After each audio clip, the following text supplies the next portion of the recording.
जिसका दिमाग जिंदा वो महान। कुछ नहीं होता पढ़ाई वढ़ाई करने से। बड़े पढ़े लिखे लोग मिलते हैं मुझे, बहुत पढ़े लिखे, मैं तो पढ़ा ही नहीं कभी। बड़े पढ़े लिखे, knowledgeable, lord this university and that is I am from here, I am from there. फिर मैं उनसे कोई छोटा सा सवाल कहीं से कर लेता हूँ, कहते ये कभी देखा था? है नहीं, ये तो नहीं देखा। तुम अपने आप को बहुत, तुम ध्यान नहीं करते, तुम दीनहीन हो। ध्यान करो, अपने दिमाग को जिंदा करो। तुम्हारी क्षमता धरती से आसमान तक पहुंचने की है। ये जो नौजवान क्रांति मैंने शुरू की, मैंने क्या, मेरे पीछे बहुत सारे लोग हैं, मेरे गुरु लोग हैं, उन सबका आशीर्वाद है इस क्रांति के पीछे, और सब कुछ वही मैनेज कर रहे हैं, सब भगवान की महिमा है। उसके पीछे ताकत कहां से है? वो संतों की, वो सूफियों की, वो औलियाओं की। बाल समय रवि भक्ष लियो। तुमने अपनी रवि को भक्ष रखा है, तुमने अपने ज्ञान को भक्ष, और तुम ज्ञान समझते हो ये किताबों को, वो तो स्मृति है। Remembrance, remembrance is not knowledge. A body at rest will be at rest, a body in motion will be in motion until and unless external force is applied on it. ये तो रिमेंबरेंस है, ये knowledge नहीं है। इस दुनिया में 98% लोग स्मृति को ज्ञान समझते हैं। कुरान रट लिया, सोचते मुझे ज्ञान हो गया, नहीं। गीता रट ली, समझते मुझे ज्ञान हो गया, बिल्कुल नहीं। वो रिमेंबरेंस है।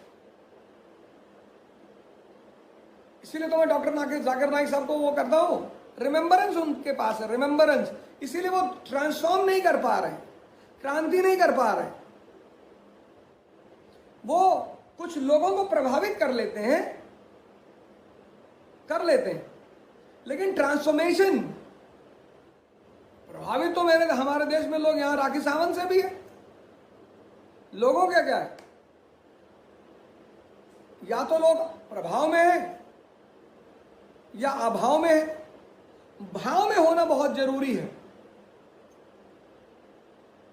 तीन ही तरह के लोग दुनिया में है, या तो प्रभाव में है, प्रभाव खत्म हो जाएगा, आपके प्रति जो उनका लगाव वो खत्म हो जाएगा।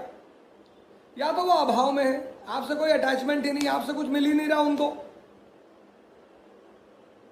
जो भाव में है, इसीलिए लोग सूफियों को बड़ा प्यार करते हैं, संतों को बड़ा प्यार करते हैं। उनसे कुछ मिलता है, ट्रांसफॉर्मेशन होता है, दिखाई पड़ता है। इसीलिए मैं आपसे कहता हूं, आपको मैं क्यों कहता हूं, आपको मैं पढ़ने के लिए नहीं कहता, मैं आपसे कहता हूं ध्यान करो, योगा करो, क्योंकि मैं जानता हूं, क्योंकि जैसे ही आपके अंदर ट्रांसफॉर्मेशन शुरू होगा,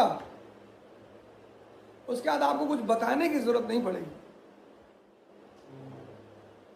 आप बहुत महान देश में पैदा हुए, आप सबको एक एक रामदास की जरूरत है। आप सबको एक एक रामदास की जरूरत है, सोक्रेट्स की जरूरत है, जो आपके दिमाग को जिंदा कर दे। 3 वर्डों से खेलने की जरूरत है, वाई, हाउ एंड व्हाट।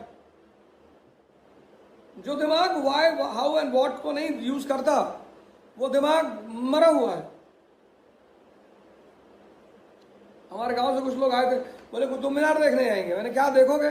बोले चलो दिखाओ तो मैं ले गया दिखाने, तो खड़े देख रहे। मैंने कहा क्या देख रहे हो? क्या बात देख रहा हूं। अबे मैंने कुछ देखने के बाद कुछ सवाल मन में नहीं आ रहे? क्या नहीं देख रहा हूं, ऐसे ही देख रहे।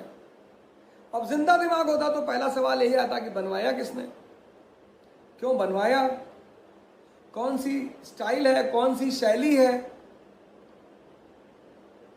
थोड़ा और क्यूरियोसिटी होती तो ईयर भी पता कर लेते। Curiosity is the mother of knowledge. आज जो हमारे देश में पढ़े लिखे, वो कंपल्शन में पढ़े लिखे, कंपल्शन, नॉट क्यूरियोसिटी। इसीलिए तो परेशान है कि पढ़ ले और नौकरी लग जाए बस।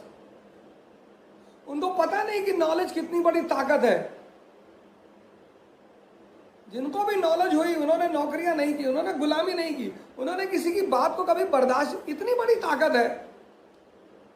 बुद्ध को कौन सी नौकरी दो?